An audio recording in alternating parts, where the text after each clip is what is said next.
13주차 해부생리학 시간이 돌아왔습니다. 자, 13주차까지 이제 저희는 비대면으로 수업이 진행이 되고요. 여러분도 아시다시피 다음 주부터 지금이 금요일이라고 한다면 다음 주 월요일 날 수업 시간이 조금 변경돼 있죠. 다음 주 월요일 날 여러분들과 함께 대면 수업을 드디어 처음이자 마지막이 됩니다.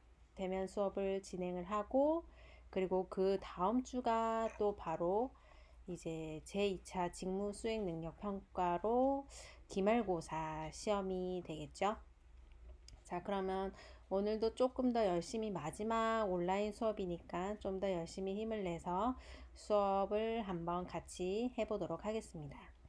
자, 이번 수업은 소화계통과 비뇨계통, 생식계통 총 3과에 걸쳐서 수업이 진행이 될 건데요. 중요한 포인트만 짚고 넘어가도록 하겠습니다. 자, 그럼 소화계통 23과를 먼저 보도록 하겠는데요. 학습 목표로는 기본 해부학과 생리학, 그리고 장기 및 소화관의 부속기관, 그리고 세 번째로 소화와 흡수의 생리에 대해서 한번 배워보도록 해보겠습니다. 자, 소화계통입니다. 자, 소화기관이라는 것은 우리 몸에서 소화를 담당하는 기관으로 음식물이 소화관을 지나가는 동안 각 소화샘에서 소화액을 분비하는 것을 얘기를 합니다. 자, 보시면 소화관이라는 것은 어디서부터 어디까지인가요? 음식물이 입안에 들어오는 순간부터 음식물이 배출되는 항문에 이르기까지 이 모든 과정을 거치는 관을 소화관이라고 합니다. 그래서 보시면 소화관은 입을 통해서 그리고 입을 통해서 음식물이 식도로 지나가게 되죠. 그리고 식도에서는 어디로 연결이 되나요? 위로 연결이 되어 있죠. 위를 통해서 이 음식물은 흡수가 되기도 하고 이제 노폐물, 배설물들은 쭉쭉 장, 소장과 대장을 통해서 항문으로 빠져나가게 됩니다. 그리고 그 부속기관으로는 음식물이 섞일 수 있도록 침샘이 자극을 해줘야 되겠고 또한 음식물을 부술 수 있도록 치아가 있어야겠고 그 외 나머지 장기로 간, 쓸개, 이자 등이 부수적인 역할을 담당하게 됩니다.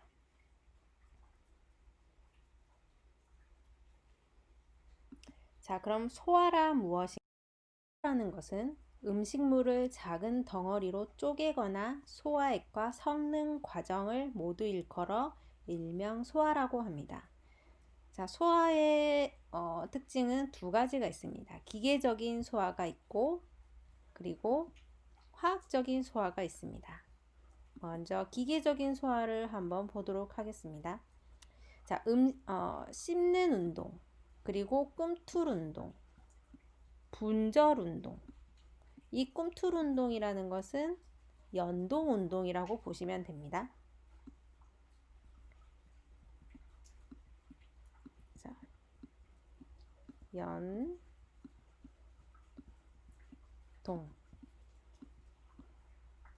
연동 운동이라고 보시면 됩니다. 자, 먼저 씹는 운동은 치아로 음식물을 씹어서 잘게 부수는 작용을 씹는 운동이라고 하고 꿈틀 운동, 다시 말해 연동 운동이라는 것은 음식물을 소화관을 따라 이동시키는, 움직이는 작용을 연동 운동이라고 합니다. 그리고 분절 운동이라는 것은 음식물과 소화액이 골고루 섞이는 작용을 분절 운동이라고 합니다. 기계적 소화는 총 3가지의 메커니즘이 있다고 보시면 됩니다. 자, 그래서 그림을 한번 보시면은 분절 운동이라는 것은 어때요? 이렇게 위에 있는 음식물 분홍색을 보시면 그 다음 장으로 움직였을 때 섞여 있죠. 앞에 있는 음식물과 뒤에 있는 음식물이 하나로 섞이는 과정. 이것을 우리는 분절 운동이라고 합니다. 그리고 오른쪽을 보시면 초록색 있는 이 음식물이 밑에 장기를 보시면 그 다음으로 넘어가 있죠. 또 그 장기를 보시면 그 다음으로 또 넘어가 있고, 음식물이 이동하는 동작. 앞에서 그 다음 단계로 넘어갔을 때 음식물이 한 단계 앞으로 전진해 있는 동작. 이것을 연동 운동 또는 꿈틀 운동이라고 보시면 됩니다. 이렇게 운동이 일어날 수 있는 것은 어떤 원동력이 주어지기 때문일까요? 저절로 음식물이 알아서 섞이거나 하진 않습니다. 이것은 바로 소화관 내부에 있는 근육에 의해서 이렇게 운동이 일어날 수 있다고 보시면 되겠습니다. 다음은 화학적 소화를 한번 보도록 하겠습니다. 자, 화학적 소화는 영양소가 소화 효소에 의해 작게 분해되는 과정을 얘기합니다. 이때 여기서 소화 효소에 의해서 영양소가 분해되는 과정입니다. 약간 피지컬하게 소화가 이루어진 게 기계적인 소화라면은 이렇게 화학적인 뭔가 어떤 효소에 의해서 이루어진 작용은 화학적 소화라고 보시면 됩니다. 음식물의 소화가 쉽고 빠르게 일어나게 도와주고 한 가지 소화 요소는 한 가지 영양소만 분해된다. 여기서 얘기하는 것은 잠깐 다음을 볼까요? 탄수화물은 포도당, 지방은 지방산과 글리세롤, 단백질은 아미노산으로 분해돼서 몸속으로 흡수된다. 탄수화물은 오로지 포도당만을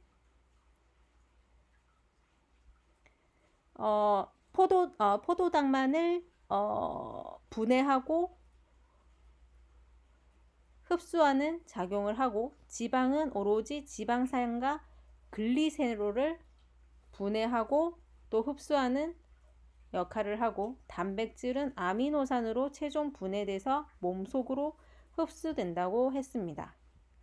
그럼 다시 보시면 한 가지 소화 요소는 오로지 한 가지 영양소에서만 분해합니다.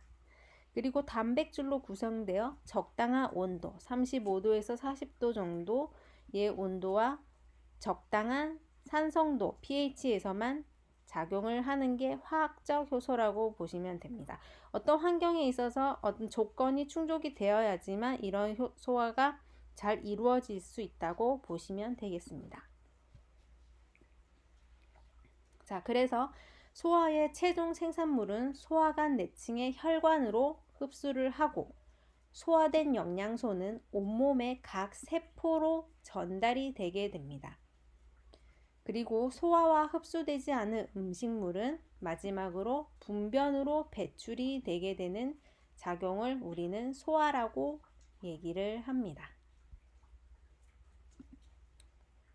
소화관의 구조를 한번 보겠습니다. 자, 소화관은 총 4가지의 층으로 구성이 되어 있습니다.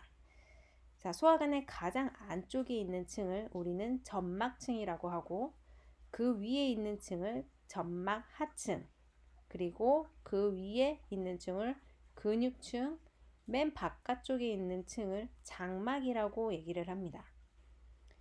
자, 소화관의 가장 안쪽에 있는 점막층에서는 가장 안쪽에 있는 이 층에서는 소화 효소와 호르몬, 점액이 분비가 돼서 결국에는 이들이 음식물의 영양소를 흡수하거나 음식물과 가장 다이렉트로 접한 표면이 바로 점막층이라고 보시면 됩니다. 그리고 그 위에를 점막 하층이 있습니다. 점막 하층은 결합 조직이 보시면은 두꺼운 것을 볼 수가 있습니다. 여기에서는 뭐가 보이나요? 빨간색인 혈관인 동맥이 보이고, 그리고 파란색인 정맥도 보이고, 또한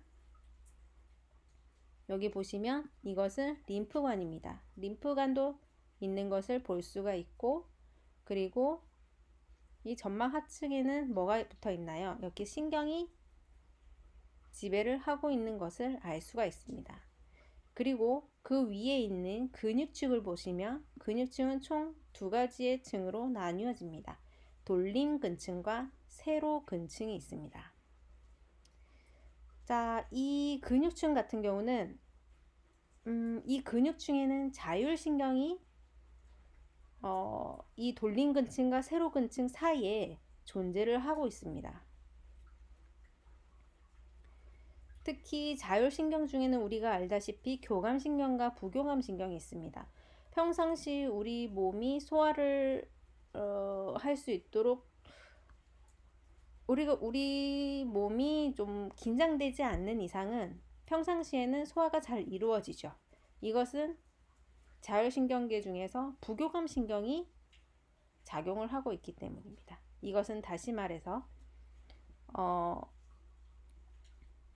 부교감신경의 일부가 지배를 하고 있는 것이 바로 장이라고 보시면 됩니다. 자, 또한 근육층에서는 우리가 운동, 메커니즘, 운동이 일어날 수 있게 도와주는 원동력이 바로 근육층이라고 했습니다. 이 근육층에서 주로 기계적인 운동이 일어나게 됩니다. 특히 연동운동. 연동운동은 아까 뭐였나요? 앞에 있는 물질이 앞으로 이동하고 또 그 앞에 있는 물질이 더 앞으로 이동하고 움직임이 일어나는 것을 연동이라고 했습니다.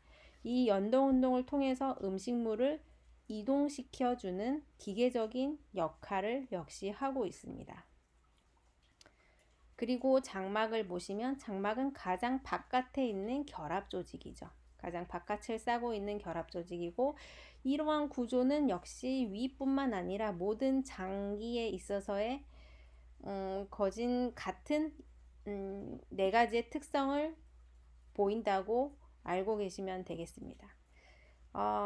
그리고 마지막으로 아까 전에 신경지배에서 우리가 자율신경계를 언급을 했는데요. 이 자율신경계뿐만 아니라 또한 일부 신경에 여기 신경이 있죠. 일부 신경은 뇌신경 중에 미주신경 자극에 의해서 또 반응을 하는 게 소화관입니다. 우리 뇌신경의 미주신경은 몇 번째였죠? 후시, 동, 활, 삼, 외, 안, 내, 설, 미 10번째였죠. 뇌신경의 10번째 임미주신경이 자극을 함으로써 또한 소화관이 그 자극에 반응을 하기도 합니다. 또한 이는 장운동과 분비를 조절해주는 역할을 하는 것이 미주신경의 역할이기도 합니다.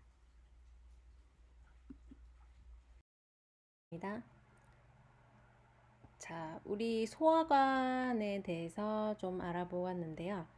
거기에 반해서 부속기관들이 또 무엇이 있는지 한번 보도록 해보겠습니다. 자, 우리 소화를 도와주는 부속기관은 제일 먼저 음식이 입으로 들어왔을 때 입안에 있는 부속기관입니다. 자, 음식물을 부술 수 있는 치아가 있고 또 음식물을 모양을 둥그렇게 만들어서 이 음식물이 식도로 넘어갈 수 있게 도와주는 혀, 그리고 음식물이 고루고루 섞일 수 있도록 도와주는 침샘 등이 있습니다. 그리고 이 음식물은 인두를 통해서 그리고 연결된 식도를 통해서 들어가게 되고 위는 부속기관은 되지 않습니다. 위는 장기이고 굳이 부속기관으로 따진다면 여기 식도까지가 되는 거겠죠. 자, 먼저 입안을 한번 보겠습니다. 입안은 아까 보았듯이 치아, 혀, 침샘이 부속기관으로서 소화를 도와주는 역할을 해줍니다. 먼저 치아를 보시면 자, 음식물을 씹고 기계적인 소화를 시작하는 구조물이 바로 치아라고 보시면 됩니다. 그래서 지금 오른쪽 그림은 잘 보이지가 않는데 살짝 언뜻 보게 되면은 앞니 같은 경우가 우리 앞니를 음식을 잘게 잘라주는 역할을 하고, 그리고 그 옆에 뾰족하게 튀어나온 우리 송곳니 있죠. 송곳니 같은 경우는 음식물을 잘게 찢어주는 역할을 하고 있습니다. 그리고 마지막 어금니 같은 경우는 음식을 어떻게 보면 갈게 분쇄해주는 역할을 한다고 보면 되겠죠. 그리고 치아를 잠깐 조금 보고 간다면, 치아는 우리 생후 6개월에서 생후 2년까지 유치, 곧 나중에 그 이후가 되면, 나이가 들면 영구치가 생성이 되죠. 영구치가 나오기 전에 유치라고 해서 아까 보았듯이 생후 6개월에서 생후 2년까지 나오는 치아를 우리는 전니 또는 탈락치라고 합니다. 이가 빠지기 때문에 일명 탈락치라고 하고요. 그리고 하지만 어금니 같은 경우는 맨 안쪽에 어금니가 생성이 되는데, 이거는 탈락치가 있는 것이 아니고 어금니가 나오는 순간 이거는 영구치로 나오게 됩니다. 바로 생성이 되게 되고, 그래서 꼭 모든 탈락치 같은 경우는 총 20개, 영화를 보게 되면 총 20개의 탈락치가 생성이 됩니다. 그리고 이것이 만 12세 이상이 되게 되면 이게 빠지고 다시 새로운 이가 나오게 되죠. 이게 바로 영구치고, 영구치는 총 32개의 영구치가 만들어집니다. 이렇게 가볍게 치아를 보고 넘어가도록 하겠습니다. 자, 다음으로는 혀입니다. 혀는 움직이죠. 우리가 혀를 수의적으로 움직일 수가 있습니다. 이 움직이는 것은 바로 근육으로 되어 있습니다. 근육성 기관으로 보시면 되고요. 그리고 역할로는 씹는 것과 삼키는 것을 용이하게 하는 역할을 해줍니다. 또한 쓴맛, 단맛, 신맛 등 맛을 느낄 수 있는 감각계로도 사용을 하고 있습니다. 여기서 우리가 매운맛을 느낀다는 것은 맛이라기보다는 혀에서 느끼는 통증을 우리는 매운맛으로 느끼게 됩니다. 그리고 자, 이 혀는 우리 거를 한번 우리 친구들, 학생들 거를 보게 되면 혀 아래에 띠가 형성되어 있는 것을 볼 수가 있습니다. 이 띠는 일명 주름띠 또는 소대라고 하는데, 이 띠가 혀를 고정시켜주는 역할을 합니다. 물론 좌우 위아래로 움직이되 어느 움직임에 있어서 어느 한계에 이르게 되죠. 이것은 바로 혀가 고정이 되어 있기 때문입니다. 그리고 혀 아래에 있는 이 주름띠 같은 경우는 보면은 혈관이 보입니다. 그렇죠? 모세혈관망이라는 혈액을 공급해주는 혈관이 있고,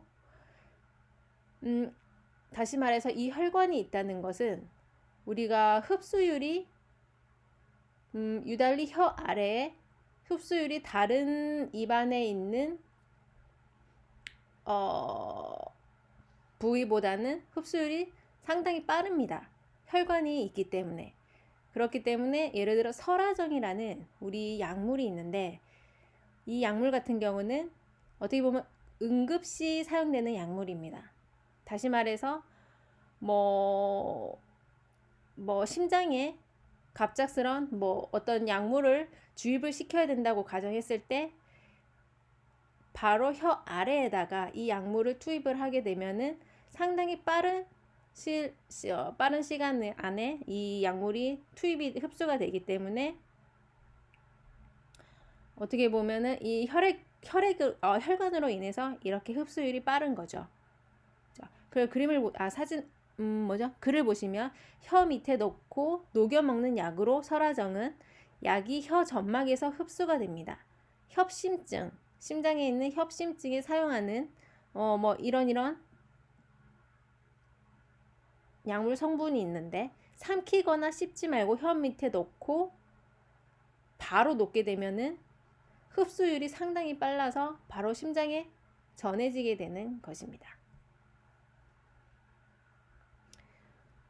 또한 혀의 특징 중에 하나는 여기 적혀 있진 않은데, 자, 음식을 우리가 먹게 되면은 음식을 치아로 부수게 되죠. 이 잘게 부서진 이 음식물은 혀가, 자, 음식물이 내부로 잘 넘어 들어갈 수 있게끔 음식물을 동글동글하게 말아주거나 촉촉하게 만들어주는 역할을 합니다. 촉촉하게 덩어리로 만들어주게 됨으로써 혀 바로 밑에 있는 인두로 혀가 음식물을 밀어내는 작용을 하는 것이 또한 혀입니다.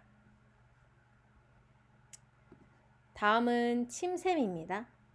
침샘도 역시 소화기계통의 부속기관입니다. 침샘은 말 그대로 침을 분비하는 침샘이고요. 자, 우리 학생분들 음식물, 되게 새콤달콤한 음식물을 먹는다고 가정을 했을 때 입안에 특히 귀 밑에 느껴본 적 있는지 모르겠는데 귀 밑에 유달리 찌릿찌릿하고 따끔거리기까지는 아니지만 뭔가 찌릿찌릿한 통증 같은 그런 경험을 해보셨는지 모르겠어요.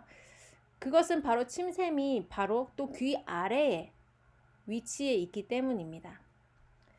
그래서 침샘은 침을 분비하는 침샘이고 주침샘과 소침샘이 있습니다. 주침샘은 메인이죠. 그리고 소침샘은 자그마한 침샘들을 얘기합니다. 자, 주침샘은 귀 아래쪽, 금방 제가 말씀드린 그 부위, 귀 바로 아래쪽에 위치한 귀밑샘, 일명 이하선이라고 합니다. 이 이하선이란 침샘이 있고 또 다른 침샘은 턱뼈 아래쪽에 위치한 턱밑샘, 악하선이라고도 얘기를 합니다. 그리고 혀 아래쪽 입안 바닥에 위치한 혀 밑샘, 설화선이라고 얘기를 합니다. 설화선, 그쵸? 그리고 죄송해요. 혀 밑에 있는 설화선, 그리고 턱뼈 아래쪽에 있는 턱밑샘, 악하선, 이 세 개가 주 침샘으로 작용을 하고 있고, 그리고 나머지 소침샘은 이 밖에 입과 목의 점막의 여러 군데의 침샘들이 또 자리를 잡고 있습니다. 이게 대략 1000개 정도 분포를 하고 있습니다. 자, 우리가 그림에서 보시다시피 귀밑샘이 있고 혀밑샘이 있고 그리고 턱밑샘이 있습니다. 이것은 왼쪽에서 봤을 때 이런 모양이지만 또 오른쪽에 봤을 때 또 오른쪽에도 똑같은 대칭으로, 좌우 대칭으로 하나씩 위치를 하고 있어서 각각 쌍을 이룹니다. 하나가 있는 게 아니라 우리 몸에 2개씩 존재를 한다는 뜻이죠. 자, 다음으로 인두입니다. 자, 혀가 여기에 있고 혀가 붙어 있죠. 붙어 있고 입이 있으면은 음식물이 입을 통해서 인두를 통해서 식도로 넘어가게 됩니다.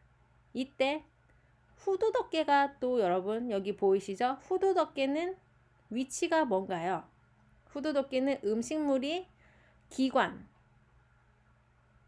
이쪽 앞쪽으로 넘어가지 못하도록 후두덕계가 덮어주고 있습니다. 그래서 음식물이 자연스럽게 식도로만 넘어갈 수 있도록 하는 역할이 바로 후두덕계라고 보시면 되고요. 그리고 혀 바로 뒤로 넘어가는 이 부분, 물론 밑에는 식도가 있지만 식도와 연결된 입과 식도가 연결된 부분을 우리는 인두라고 합니다. 그래서 코인두가 있고 입인두 그리고 후두인두 세 가지로 나누어지게 됩니다. 세 부위로 나누어지게 되고 음식물은 입인두와 먼저 가장 접촉을 하고 그 다음에 후두인두 그리고 식도로 넘어가게 되죠. 그리고 여기 제가 적어놨지만 소화계통 같은 경우는 입과 코 인두는 제외를 하고 입과 후두 인두, 입인두, 후두 인두가 바로 소화계통이라고 보시면 되겠습니다. 자, 다음은 한번 장기로 넘어가 보도록 하겠습니다. 자, 위. 자, 위의 역할은 소화효소와 염산이 포함된 위액을 분비하고 가스트린이라는 호르몬을 분비합니다. 그리고 일부 소화된 음식물들이 작은 창자로 배출될 수 있도록 조절합니다. 위가 또 소장과 연결이 되어 있죠. 그렇기 때문에 다른 장에 넘어가는 경우, 그리고 다른 장기에서 넘어오는 경우 같은 경우에는, 물론 식도에서 넘어오는 경우 같은 경우에는 관략근이라고 쪼여주는 부위가 있고, 또 위에서 다음에 십이지장으로 넘어가는 경우도 이렇게 관략부라는 쪼여주는 구조물이 있습니다. 이것은 식도 같은 경우는 위에서 위액이 역류돼서 위로 올라가지 못하도록 이렇게 묶어주고 잡아주는 역할을 하고, 역시 관략부 12지장에 연결된 이 부분 역시도 함부로 위액이 다음 장기로 넘어가지 못하도록 잡아주는 역할, 조여주는 역할을 하는 것이 바로 관략부라고 보시면 됩니다. 위와 아래 다 있죠.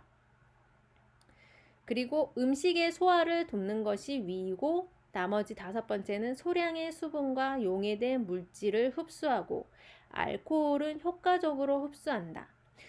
자, 여러분 잘 봐두셔야 될 게 바로 5번이죠. 아무래도 이제 대학생들이 되고 나서 여러분들은 이제 뭐 소주를 한 잔씩 한다거나 맥주를 한 잔씩 하는 경우가 많이 생기게 되죠. 그럴 때 자, 여기 5번 5번째를 보시면 알코올을 위에서 효과적으로 흡수하는 역할을 합니다. 그래서 위가 비어 있는 상태에서는 알코올 음료 섭취 시 혈중 알코올의 농도가 상당히 빠르게 증가를 합니다. 그러니까 먹는 즉시 모든 알코올은 다 위에서 흡수를 해버리기 때문에 최대한 위에 음식물이 차 있는 상태에서 알코올을 섭취를 해주셔야지 그나마 흡수율을 조금은 떨어뜨릴 수 있는 효과가 있겠죠. 자, 그리고 왼쪽 그림을 다시 한번 보시면은 위는 자, 유문부라는 부위가 있고, 그리고 위체부, 그리고 위저부, 이거는 위바닥부 라고 해서 위저부라는 부위, 세 부위로 나누어집니다. 그리고 보시면 위가 일직선인 게 아니라 약간 둥그스름하게 생겼죠. 자, 이쪽 부분이 크게 굽어 있다 해서 큰 굽이, 큰 굽이,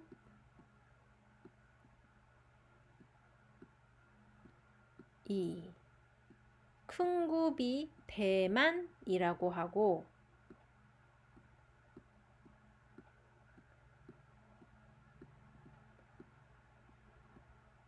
글씨 쓰기가 어렵네요. 대만이라고 하고, 그리고 그럼 여기는 어딜까요? 여기가 큰 굽이면 크게 굽어 있다 해서 큰 굽이면 여기는 작게 굽어 있다 해서 작은 굽이라고 하고, 일명 소만이라고 합니다.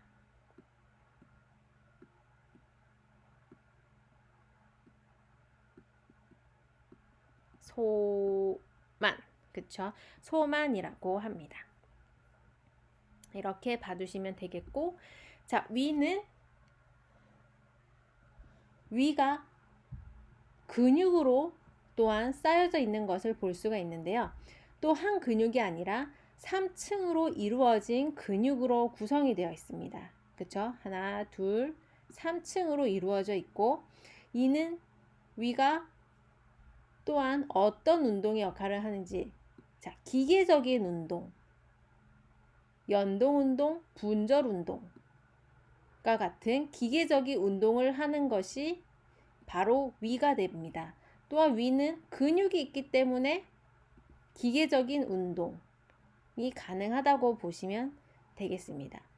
자, 위가 기계적인 운동이 있다, 그게 끝은 아니고 위는 또한 위액이 나오고 여러 효소가 나오기 때문에 화학적인 운동도 한다고 보시면 되겠습니다.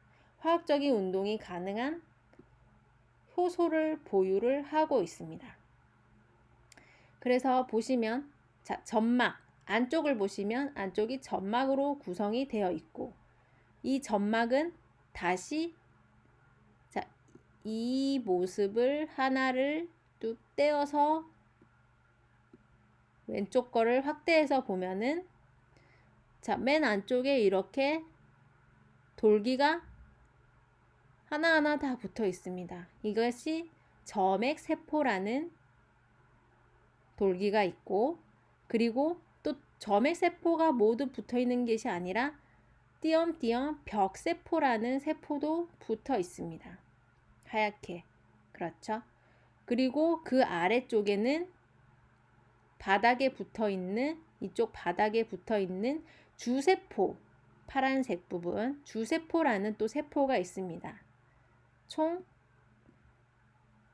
3가지의 세포를 가지고 있습니다. 자, 점액세포는 위에 점액을 분비하는 세포이고, 주세포는 소화효소를 분비하는 세포입니다. 소화효소는 단백질을 소화시키는 작용을 하고, 벽세포는 염산을 분비합니다.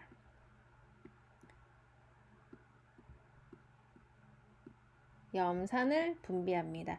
그래서 위는 산성이 강하다고 하죠. 단백질을 변성시키는 작용을 해줍니다. 그리고 다시 보시면 이쪽이 안쪽이고, 자, 근육층이 있는 쪽이 바깥쪽, 장막이 가장 바깥층이라고 했습니다. 근육은 3가지의 근육이 있었고, 그리고 근육층과 점막층 사이에는 점막 하층이 있습니다. 또한 점막 하층 더 안쪽에는 이를 점막층이라고 합니다. 그래서 이 위를 하나를 표피를 떼서 봤을 때, 확대했을 때의 그림이라고 보시면 되겠습니다.